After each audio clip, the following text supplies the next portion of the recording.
حنزله رضی الله عنه، حنزله ابن ابي عامر الاسدي د ابو عامر الراهب زوی مسلمانو، واده وکړ. د ابن سلول لوري وکړه جمیله په نوم. واده د هر چا د ژوند یو ارمانی، د هر چا، د هر ځوان او د هر مور او د هر پلار د خپل بچی، د هر رور د رور د واده ارمانی.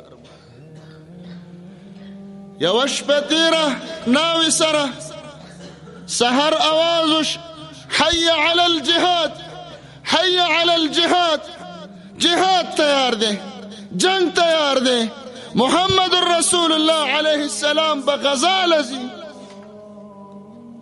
د رحم پیغمبرو خود جنگونو پیغمبر هم جنگونه 28 غزاګانو کې زما استاد اخوک نبی علیہ السلام بذات خود پخپل شریک شوی دی. هغه پرېده چې هغه مجاهدینو تشکیلونه کړي سرایات چوته. نبی علیہ السلام لراغی د الله رسول از جهاد تزم اعلان د جهاد وش بیګامه وعده کړی دی. د ناوی لاسونه په نکریزو سره دي، خودم را اجازت غواړم چې د کوره پورې لاړ شم. وی لاړ شه. کور ته چې راغی خو ځواني وه، ناوی وه، بیا د ناوی سره یو ځای شه، میلاو شه، جنوب شه. زنانه جمیله په خپلوانو کې جواب ولیکه چې فلانکې کاکا او فلانکې بابا او ماما دې راشي. څلور سپین ږیري راووت. دی خو جهاد ته لاړ. ورته وایي مشرانو ما راوغوښتلی، ګواه شئ ما سره بیګا حنزله میلاو شوی دی، یعنې کوروالی را سره کړی دی. هغوی ورته وایي بچی د دې خبرې څه مطلب؟ نو دا زنانه ورته وایي مشرانو بیګا ما خوب ولید کأن السماء فرجت، اسمان وشلیده، سوره پکې وش، زما خاوند حنزله پکې ورننوت، اسمان رابند شو.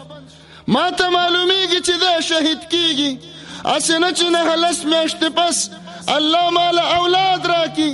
بیا به خلک کوی چې تا سره خو یو شپه تېره کړې وه، خو په دې شپه کې را سره میلاو شوی دی، اولاد به د ده زما به د ده نه ګورې.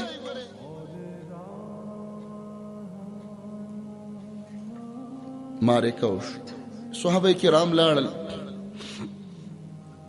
ګرځېدل. جنگ نه پس نبی صلی الله علیه و آله وسلم مرګري ګوري، شهیدانو ګوري، صحابه ورسره دي. مرازی خواله ودرېږئ. صحابه ورته فرمایي ولې ملائک راغلي دي، د اسمان او د ځمکې په منځ کې حنزله نیولی دی. حنزله ته ملائک د اسمان په پاکو اوبو غسل ورکوي.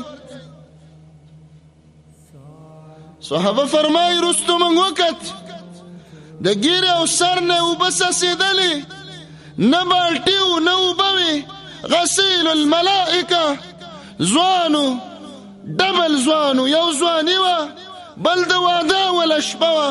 الله لی ورکړه، الله په خپلو ملائکو درته غسل ورکړه. نن خلک څه وایي؟ درومي حنزله، دا حنزله دی، درومي حنزله، اوله شپه یې د واده وه.